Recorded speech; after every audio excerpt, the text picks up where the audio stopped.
Prabu Siliwangi adalah salah satu tokoh legendaris dalam sejarah Kerajaan Sunda dan Pajajaran yang dikenal sebagai raja besar dengan kepemimpinan yang bijaksana.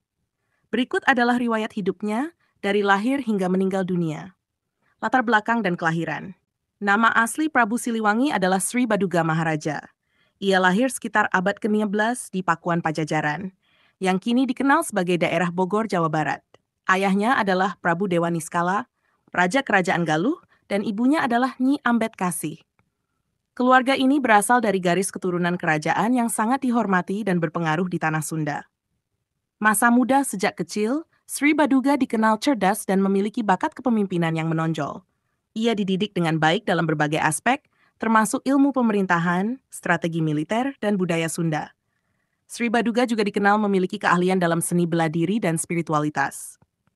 Setelah kematian ayahnya, Sri Baduga naik tahta dan dinobatkan sebagai raja dengan gelar Prabu Siliwangi. Dalam beberapa catatan sejarah, Prabu Siliwangi dikenal sebagai pemersatu kerajaan Sunda dan Galuh, menciptakan stabilitas dan kemakmuran di wilayah tersebut. Pemerintahan Prabu Siliwangi terkenal dengan kebijakan-kebijakan bijaksananya yang memajukan kerajaan dan kesejahteraan rakyatnya. Beberapa kebijakan penting yang diambilnya meliputi 1. Infrastruktur. Di bawah kepemimpinannya, Kerajaan Pajajaran mengalami pembangunan infrastruktur besar-besaran seperti jalan, irigasi, dan benteng pertahanan. 2. Pengembangan kebudayaan. Prabu Siliwangi sangat mendukung pengembangan seni dan budaya Sunda.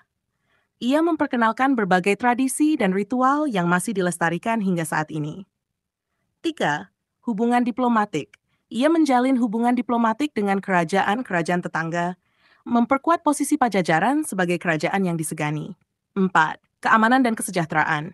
Di bawah pemerintahannya, keamanan dan kesejahteraan rakyat meningkat pesat. Ia dikenal sebagai raja yang adil dan dekat dengan rakyatnya. Akhir hayat dan meninggal dunia. Prabu Siliwangi meninggal dunia sekitar tahun 1821. Ada beberapa versi mengenai kematiannya. Satu versi mengatakan bahwa ia menghilang secara misterius di hutan setelah menyerahkan takhta kepada penerusnya. Legenda menyebutkan bahwa Prabu Siliwangi berubah menjadi macan putih, simbol kekuatan dan keberanian. Warisan dan pengaruh. Warisan Prabu Siliwangi sangat besar dalam budaya Sunda. Ia dikenang sebagai raja besar yang bijaksana dan mampu membawa kerajaannya ke puncak kejayaan.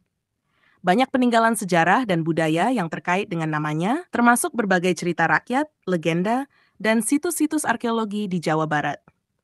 Prabu Siliwangi bukan hanya tokoh sejarah, tetapi juga simbol kebesaran dan kebijaksanaan dalam budaya Sunda. Pengaruhnya masih terasa kuat hingga hari ini, menginspirasi berbagai aspek kehidupan masyarakat Sunda dan Indonesia secara umum.